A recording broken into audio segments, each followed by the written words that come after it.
We all love movies, don't we? And TV. They're great. But training movies? Meh. Then again, what if training could be as exciting and involving as the movies? Welcome to The Learning Hack, a podcast about the people and technologies that are creating the future of learning. I'm John Helmer. Now guess what? Learning is cool. Learning is cool. Learning is cool.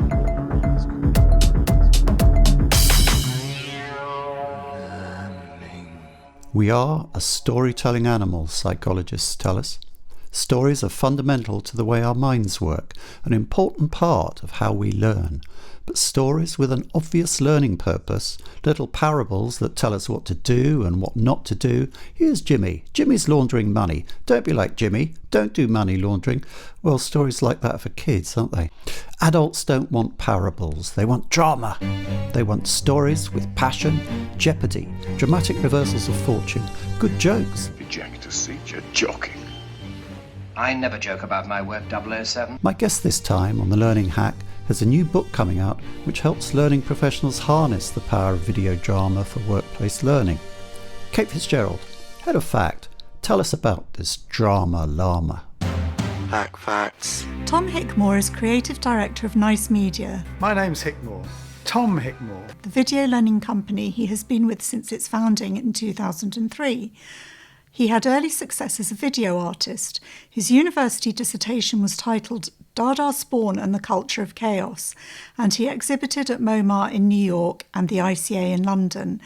He switched to corporate video, and from 1996 he began to specialise in video for learning. His book, Watch and Learn, published this September, is the result of that long experience of making video for learning. The bio on Nice Media's site says Tom loves working with receptive clients and has a talent for leveraging small budgets with big ideas. So, Jay Curtis, Head of Themes. What big ideas did I get into with Tom? Some very big ideas, John. You talked about what L&D can learn from movies and TV, but more abstractly about storytelling and drama, and how a learning drama might have different ends in view from a creative work. You like to flaunt your own creative background. I wrote a book, you know. Yes, we know you wrote a book, and I sensed you were a little sceptical about whether a training video can ever really be a convincing video drama. If I pushed Tom on that point, it was probably, to be honest, for the purposes of getting a bit of drama into the interview. But it's also a genuine question for me.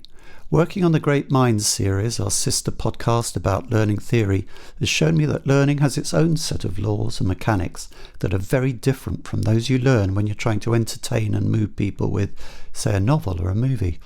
I wanted to know, can a video learning experience ever really match up to the experience of watching Breaking Bad or Bridgerton or a Bond movie?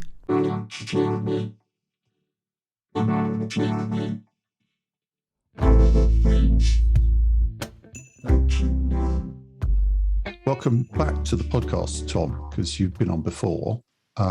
This time it's to talk about your new book, Watch and Learn, which is about designing, writing, commissioning and producing effective video drama for learning. So we're all about drama today. Drama in L&D, and I'm quoting now, faces three main challenges: low budgets, low expectations, and sparse knowledge of the medium. So we know who the low budgets belong to, that's L&D.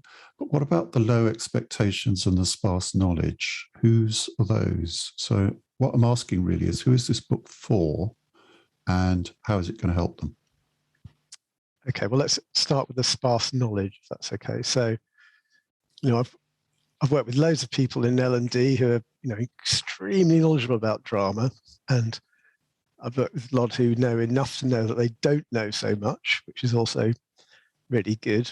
But at the same time, how you become a learning designer is such a varied and unpredictable route. Drama isn't that likely to have been on your syllabus. And from that talent pool, a lot of people are thrown into commissioning and producing drama, who don't know much about it. So we shouldn't be surprised, when the output we get is of varying quality. And then some of this oddly conceived drama becomes a model for the next group of untrained dramatists and becomes self-reinforcing. And so that, to my mind, is why we have low expectations of learning drama. And so I've written the book really to disrupt that cycle. That's the idea. So the book's explains the basic principles around from which you design drama and then provides a toolkit of techniques to put them to use. So I'm guessing that you will have, when you're working with a client, you'll have kind of multiple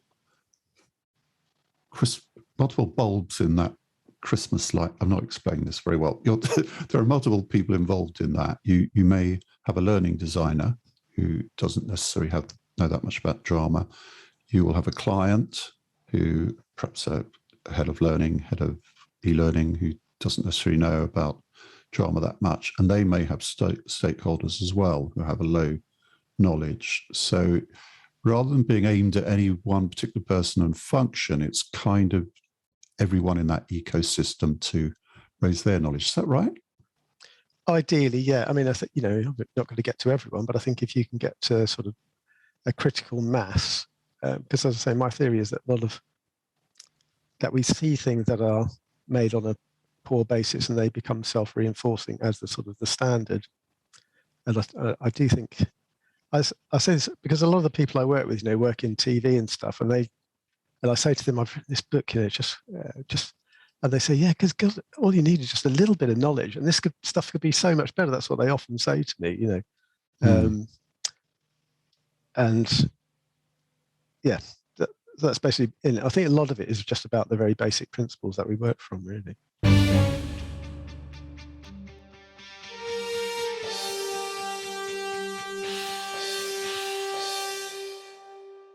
So the real subject of the book is drama, rather than, I think I first came to this thinking, this is a book about video. It's not, it's about drama, which is really interesting, and how it can be used for learning. And that's where it's very insightful, I think. Can you give us a flavour of the type of examples you draw on in the book and in your excellent series of videos on LinkedIn, for people who haven't seen those, showing how a learning drama can emulate what we see in movies and videos? Okay, so I'll start with the principles, if that's okay, and then talk about how I demonstrate them. So think about when you're at home, you're watching TV, drama. We do that for relaxation. So your first impression might be that it's a passive activity, but drama is only successful when you make your viewers active. And the principle where you do that is by allowing the people to imagine themselves in difficult situations and to ask themselves, what would I do in that situation? And the example that I use as a kind of thread in the book is a kind of compliance drama, which we have one inexperienced young member of a sales team called Audrey, who works with an older and far more experienced colleague, Danny. And Danny's been at it so long, he knows which rules are important and which rules he can bend. And because she's green, Audrey goes along with him in his rule bending until she becomes complicit. And now what can she do? She wants to get out of this compromised position, but to do so, she's got to either give up her colleague or get a transfer. So that's a pretty straightforward workplace dilemma. And you don't even have to answer the question in the drama. It doesn't necessarily have to come to a resolution. You just have to pose it and ask your influence to reflect on the rights and wrongs of that situation. So, I mean, generally, we say there's a lot to be got from grey areas. I think what a lot of workplace drama is about is what I think of as the Venn diagram overlap of public and private at work.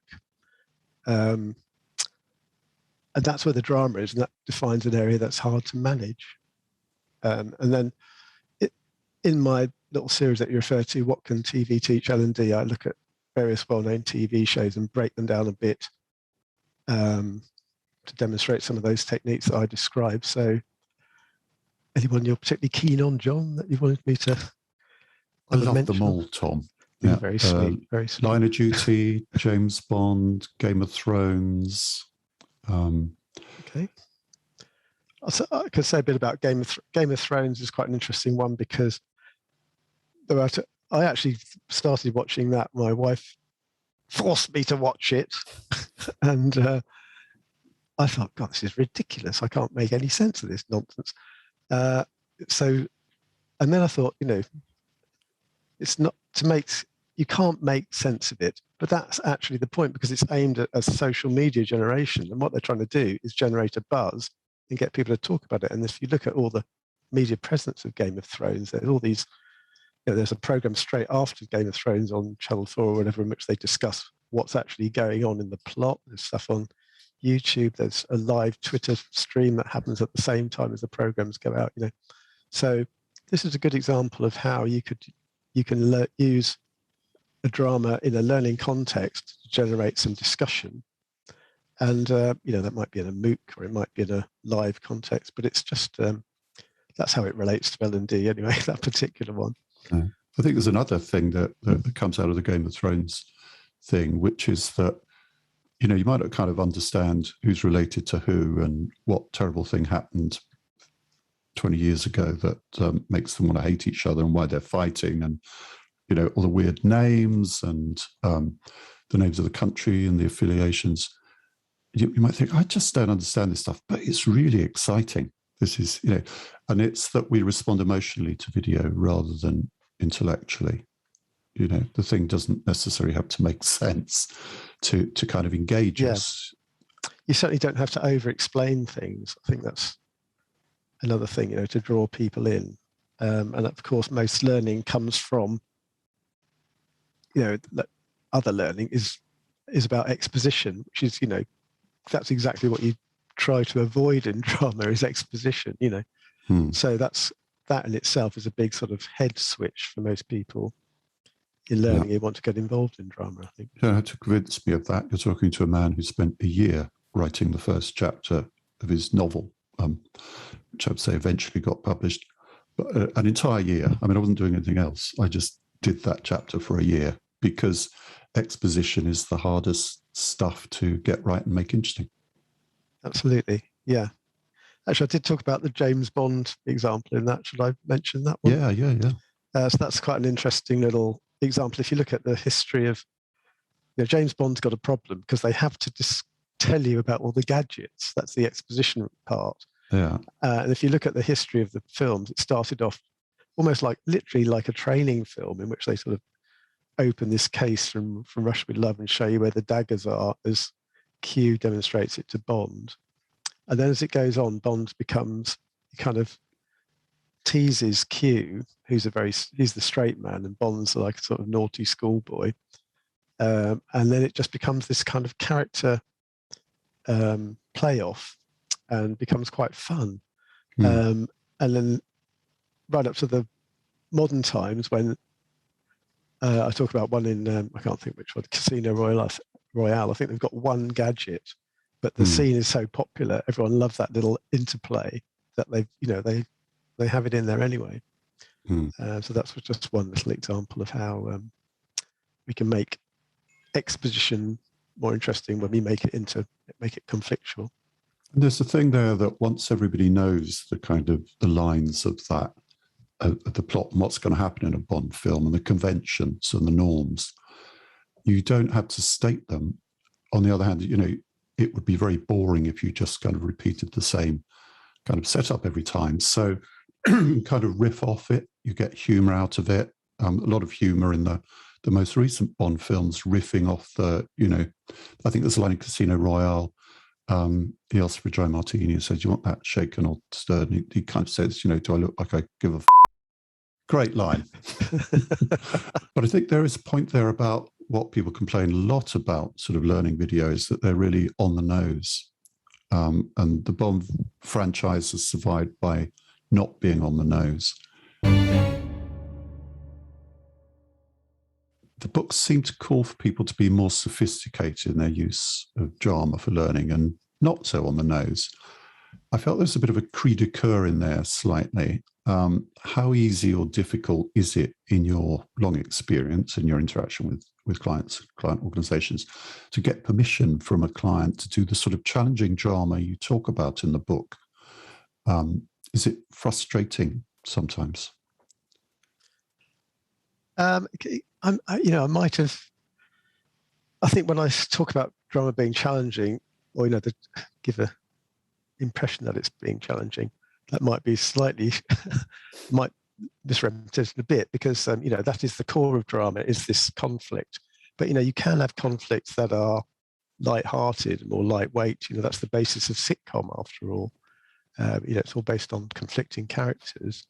And I do give guidance on the types of drama that are light and often involve inbuilt commentary, which can be useful in a learning context. If I've got to create a code, it's more that people should understand the techniques that they're using and accept. If you're making a completely expositional, non-dramatic piece that involves actors, it's no good expecting people to read it as drama. If you've got a clear handle on what you're doing, you can make a piece shine in its own terms. And something else I often see is when people notice a conspicuous technique from TV, like wobbly camera, literal point of view, superimposed text, and so forth. And that's effective in the original context, and then they reapply it in a different context where it's just, doesn't work because it's not appropriate. And that's not to say don't have fun with such ideas, but the techniques that work best are the most reliable ones are inconspicuous. And thus, if you don't have the dramatic training or understanding, when you watch TV, you're very likely to be unaware of those techniques at play. I think it is amazing how much sophistication there is in TV in a way that we're not really conscious of when we're drawn into a plot. I think I was watching Fargo, and there's some very sophisticated split screen stuff going on there, where you'll see the event that's about to happen on one side of the screen, and you see the aftermath on the other side, and they're kind of happening at the same time. And I think, well, I noticed this because I've done a bit of research into film and so on, and read your book and so on, but really your brain doesn't consciously process the fact that there's complicated stuff going on. You just are in the story. And I think that's extraordinary. Do you think that is something that you really need to aspire to in corporate video, or does it all have to be a little bit more distanced? I think it's a choice. I think it's something that it's good to aspire to, particularly in the kind of learning, as I say, which is about those grey areas, the difficult areas that are difficult to manage. That's, I think, when it's very good, because you are genuinely that public-private overlap. It's a tricky area to deal with. You can really feel, because it's all about morality. You're lecturing, really, if you're not careful. So if you can get people involved in thinking about it for themselves, you're getting them to do the work for you, really. And that's a kind of adult form of leadership, really, isn't it?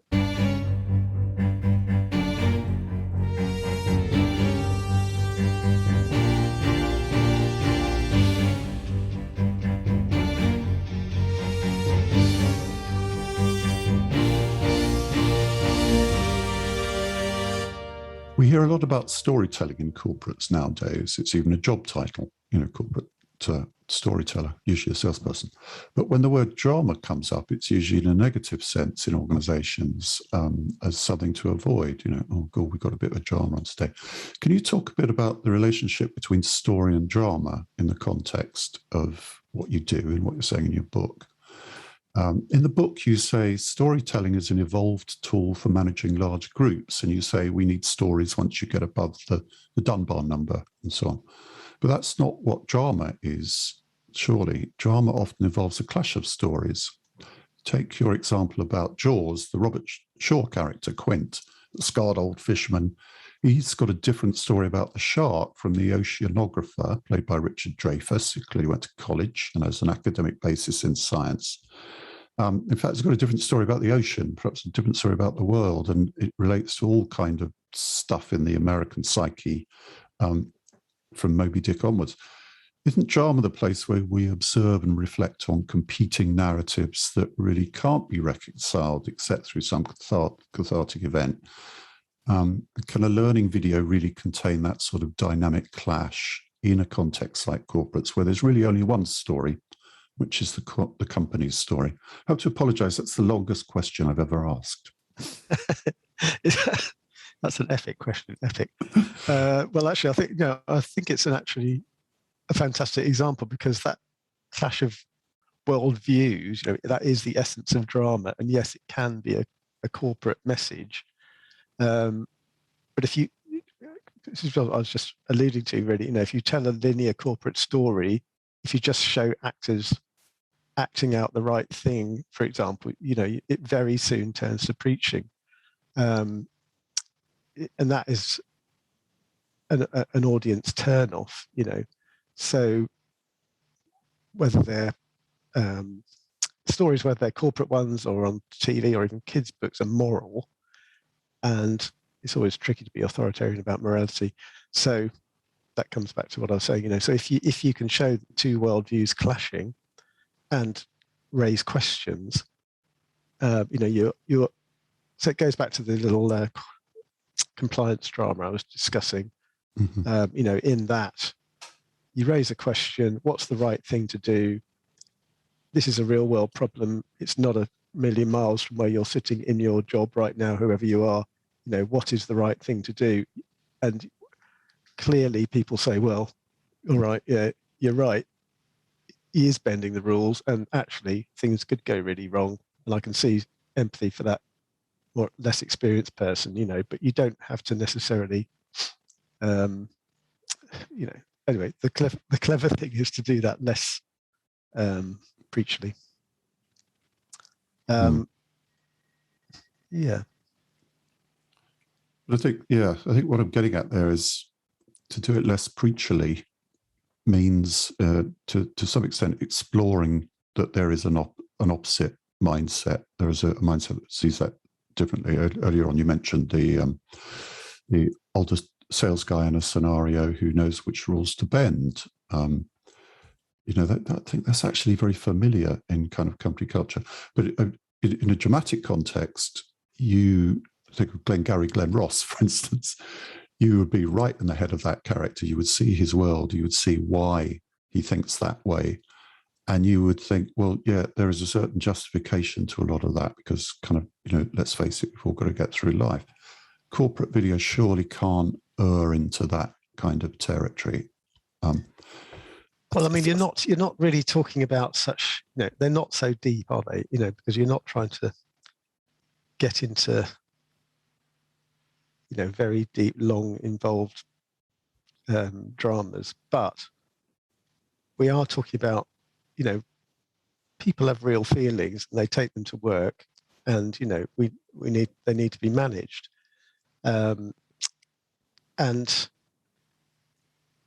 actually, one of the problems you do get is that people don't want to depict conflict at all, and they don't want to show their employees anything less than perfect quite often. So that is where a lot of pushback. But then I often say to them, well, then what is, you have to set up conflict as that example, or another one is, say, it's sales versus production. They are both aiming at the same thing, but they have different criteria, and they come up against each other, and they can be big clashes, and disrespect. So, but if you can get into the heads of both sides, you can get more empathy for what your colleagues are doing and what their pressures are, and then you can use that to lead a sort of discussion into how to, make those things work better, how to oil those cogs. So that's a kind of, a management tool, if you like, that I think it's not too, you can make it a genuine, authentic drama but it's not going to be Glengarry Gang Ross, Yeah. But at the same time, it's not patronizing. That's the thing, I think. The way we work has changed, and the way we learn is changing too. But 70% of organisations don't feel that their learning systems can really cope with all this change. It seems there is a disconnect between what learners need right now and what most learning suites provide. In a new white paper, Ben Betts and I tell the story of how this disconnect happened and lay out a vision for what a modern learning system ought to be and do. It's called Sweet Dreams, and you can read it now.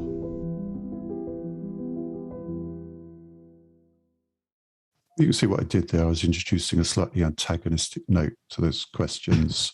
Just got a bit of drama. Absolutely. And that's to do with the form of the interview. You know, peripety, which comes in with kind of Aristotle, Aristotle's Poetics, which is the basis of a lot of Robert McKee's ideas about screenwriting. I think is that, you know, you have one position and then you have to contradict that. You have one situation that has to be overturned. It's called peripety. So we try to get a bit of that into the podcast, which is to do with the form of the interview, I think. So my next question really is about form, and you kind of touched on it there with the length of the thing. It's kind of one of my personal obsessions, so it might not go anywhere. I might have to edit it out, but let's have a try. If you're writing a movie screenplay, you're writing for a pretty fixed form. You know, it's going to be about 100 minutes, give or take. Usually more nowadays, but that was the classic film structure, 5-act structure, a la Robert McKee, big reversal every 20 minutes or so. If you're running a pop single, it's 3 minutes. The chorus has to come in bang on 60 seconds. So everything with a creative dimension to it has its form. But is that the case with learning videos? What sort of formal constraints or lack of are you dealing with that make it very different to movies and TV? Well, the other main formal constraint is duration. Yeah. So usually, of necessity, it has to be short in form. It's partly because, you know, there's not much time for learning, but also it's a budget thing. So typically we make drama in chunks of like 15 to 20 minutes from a single day's shoot, and that ends up being cut up into little bits and delivered in chunks, and that's often in a e-learn. So the main technical consideration here is in terms of structure. So I've written about, you know, the structure, the story structure, the classic story structure. And if you think about what you're trying to put across and your story structure, you can then think, oh, which parts of that story am I going to depict to get the best bang for the buck, and try and put those little bits of the story across the course, maybe, if you can have a single story. And they're usually moments of decision, and ideally decisions that get tougher and tougher. And to give you one example, we were working with Health Education England to make a drama about adult safeguarding for a MOOC. And, you know, a MOOC, I think, is an ideal place for drama because drama can get people talking. And yeah, most of the SMEs were keen on depicting some of those kind of visceral elements of their work, namely violence and abuse. You know, it's a serious subject. They wanted it to be heard. But I pushed back on that because showing such scenes isn't likely to advance understanding, really. But also violence is costly to film effectively. So instead of all those kind of images, I convinced them to film a meeting. But the meeting was a multidisciplinary meeting to determine a narrative for why someone under their care had died. These meetings do actually occur. And then showing that allowed the various disciplines to question what they would have done in that circumstance. You know, and this is once again, it's that whole thing is absolutely littered with grey areas in which, you know, was that the right decision? Wasn't it the right decision?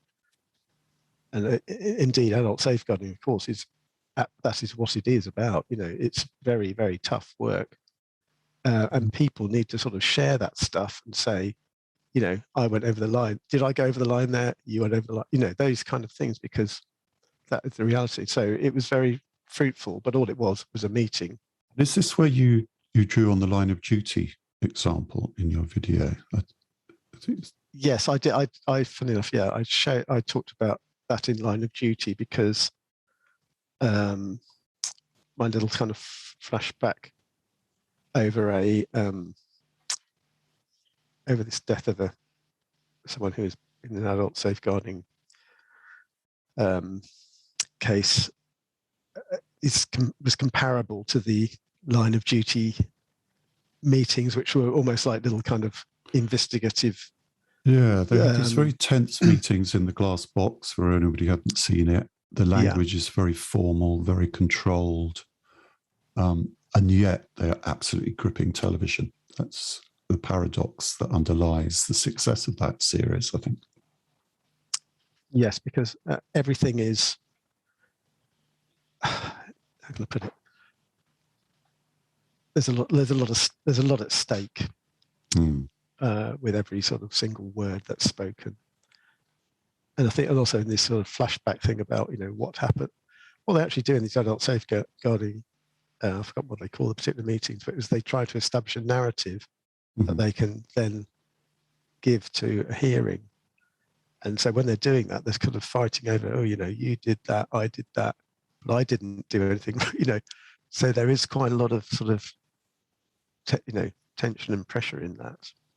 I mean, obviously we try to bring that out. I'm sure quite often they're very politely done and nice, but, underneath it all, there is clearly tension, I think this is, again, something you've alluded to earlier, is that there is a lot of drama in work. And I think people feel this in their own lives. There's a huge amount at stake. Your livelihood is at stake. If you feel you're going to get bumped, or if you feel you're going to get a promotion, that will be could be a massive change in your life chances. And it's so disappointing when drama used for learning just doesn't tap into that substrate, if you like, of feeling that is there in the working situation. So what I thought was really insightful and interesting about your book was that it's kind of enjoining people to do that. Now, another thing that came up for me, your book made me think a lot about the subject of humour, because humour is one of the things that, for instance, that's what keeps the Bond franchise alive. Is, obviously there's a lot of kind of gritty action and so on, but there's a good deal of humour. Humour is very difficult in the corporate context, isn't it? And in learning. We probably have too much humour in the introductions to this podcast, but that's just my fault. Do you find it tricky dealing with humour? And yet it's something that can really bring the thing alive, Well, people are frightened of humour as they are frightened of drama, I think, in learning, generally, because I think a lot of people are scared that they might offend people, is one thing. I mean, the basis of comedy is criticism, and which is why. So I read a whole chapter in the book about what I call foregrounding, which is kind of techniques, a lot of which are present in comedy, which are sort of take you out of the narrative. So someone, the sort of thing like when they break the fourth wall and they turn to camera and say something. Fleabag, yeah. And or even just a heightened performance as you get in a sitcom. That is, the heightened aspect of it, the unrealism, is a commentary, really. My favourite sitcom really is Seinfeld, and that's very apparent in that. So I think that's why comedy is very useful in learning, because you've got all these mechanisms that you can use for commentary, and the comments can be the voice of authority. So because they can be a sort of a mentor character, for example, could magically appear and talk to someone and say, "You've done that wrong. You could do this better," for these kind of things. So I can't really say a magic formula to do comedy right, but I think the main thing is that because it's about criticism, it's this whole thing is you can't, about punching up and punching down, don't you? Mm-hmm. So I think the other way to look at it is more sort of, I often think of comics as being, might be a bit airy-fairy, but I think of them as being misanthropes or philanthropes, and I think if we all are gentle and tease each other in a gentle way, that is because we all make mistakes. That's basically how we the kind of the line that you want to walk. How to do that? You can't. I'm not sure if I could write a set of guiding principles, really, because that is all about sensitivity, I think, really. I'm going to ask a question now, which I think is, it's slightly saying the unsayable, I'm afraid. So I hope I don't kind of offend anyone. When I had a performing background, and during those years, mingled with a lot of stand-up comedians, actors, jugglers, and what have you.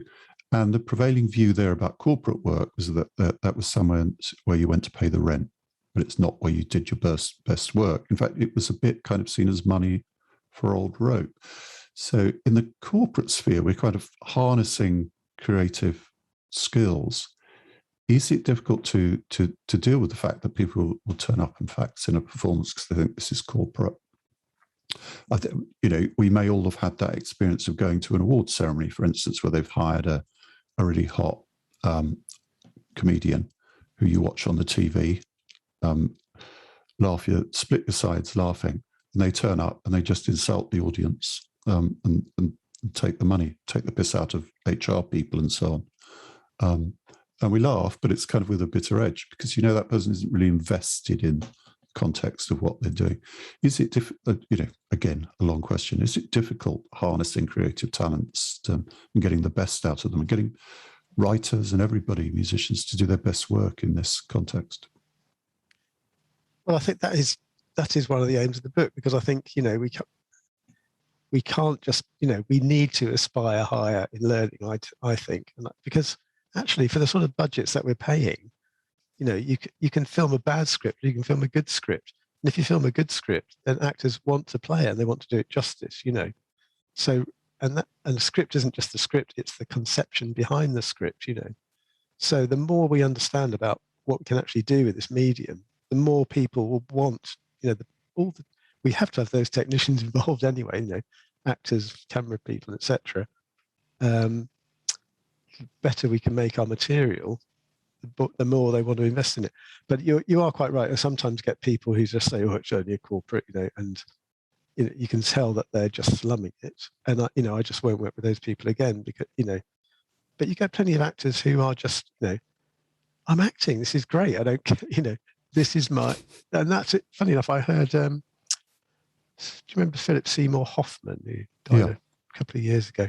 I saw him give advice to young actors, and he basically said every gig you have, is a chance to develop your art. Don't slum it. Don't dismiss it. That is a great opportunity, and obviously I can't say we always get them, but that's the kind of people that we look for. And we do find a considerable amount of people who are just very interested in the craft, and there's a sort of camaraderie in the craft and just wanting to do the craft. And that's what's always interested me. That's funny, and oddly, that's why I've ended up in L&D, because I'm not attracted to the glamour of TV and stuff, and I just can't be bothered with it. I'm interested in doing something in craft that can achieve something in the real world, but at the same time, I'm sort of a bit weighed down by this kind of, the reputation that it has got. I've got to admit, training films, everyone's training films, but I think it's a good place to work, and I've had a lot of good people who are interested in it. So, yeah. How did you get into the learning side of things in the first place? Because your original background was as a video artist, wasn't it? Yeah, I don't know. It's the usual young person not quite knowing what to do. I went to college, I did fine art, and I just did video art. And I was very successful, because I got my work in MoMA and I got my own show at the ICA and things like that. And then I just found literally that the art world was just too pretentious for me, and I couldn't really hack it. I thought I couldn't really understand why I was in it. And then oddly, I found myself in corporate work, which was partly, I think, because I was one of the few people around in the 80s who knew how to turn on cameras and, just get the whole thing working, which was quite an obscure skill then. And then as I went on, I just I found myself more and more interested in drama, and I discovered that L&D is one of the places that you can do drama. And also, I quite like the fact you can do, if you're working in a corporate context, it's more of a craft kind of thing compared to TV, where it's very, very sort of hierarchical, and that's kind of appealed to me. So yeah, that's how I got there. One thing that occurs to me as you're saying that is that you've lived through those very difficult periods of sudden loss and then gradual expansion of bandwidth. I mean, what I mean by that is, if you're working corporate video, you had the ability to kind of shoot high resolution, everything, and so on. And then you had to transfer that to floppy disks. The resolution goes down. And, with kind of CD-ROMs, it starts creeping up again. Then the internet comes in, it goes down again because the bandwidth of, that most people have for internet connections. So video has always been kind of waiting in a way for this moment. Now we have kind of, video on demand on our phones, and it's everywhere. So does that feel like a great release for you that, suddenly video is coming into its own? Well, I think you've described that sort of push me, pull you feeling of my whole life, quite well. And I think you've always, it's always been a challenge, and in some ways the challenges are always interesting, to work towards what you can do with those restrictions. And I think for me, then what happened when suddenly, I think it's really when Flash came along, it made a big difference actually, because the bandwidth went down so much. But then that was, took a little while. Then when broadband came on full on, then, that's when it really completely was let free, if you like. At the same time, then we saw the cost of all the equipment come down. So whereas before a lot of the perception was that the value was in the equipment, now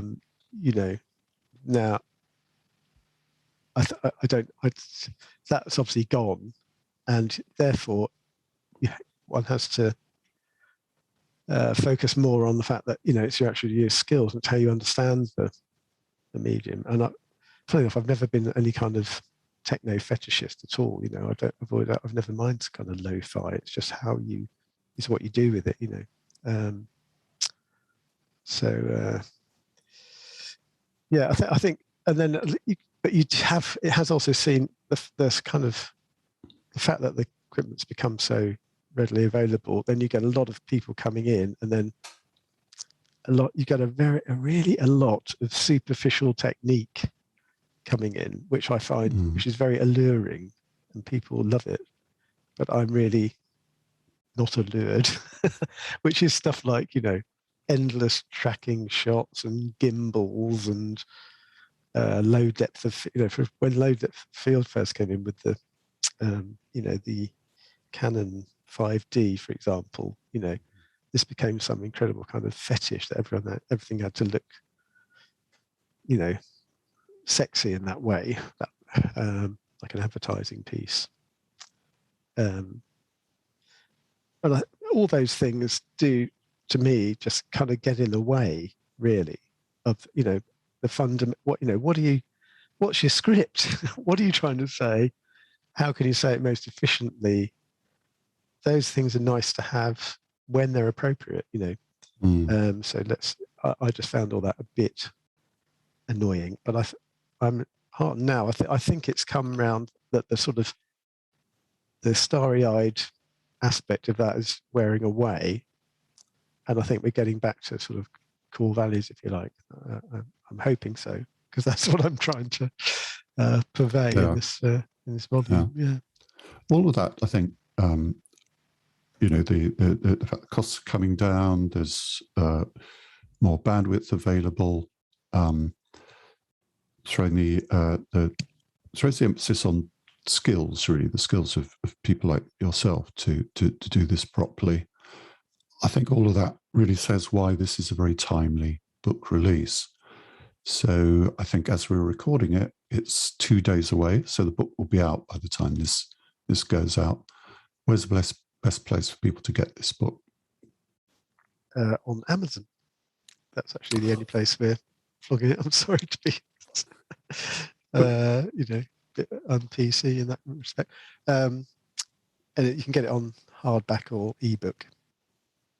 I'll probably do an audiobook at some point, but that's not ready yet.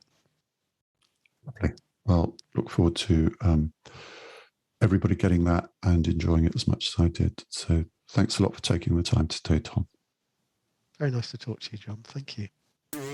That's all on the Learning Hack podcast for this time. Many thanks to Tom, and thanks to our sponsors Learning Pool. The Learning Hack is completely independent and transparently funded by sponsorship. If you want to help others find us, please like, follow, rate, review and subscribe on your podcast platform of choice or on YouTube. Next week, there'll be a new episode of Great Minds on Learning. This one's about the theorists who focused on practice. James, Dewey, Erickson and Bjork, not that Bjork. Till next time. Stay classy, learning people.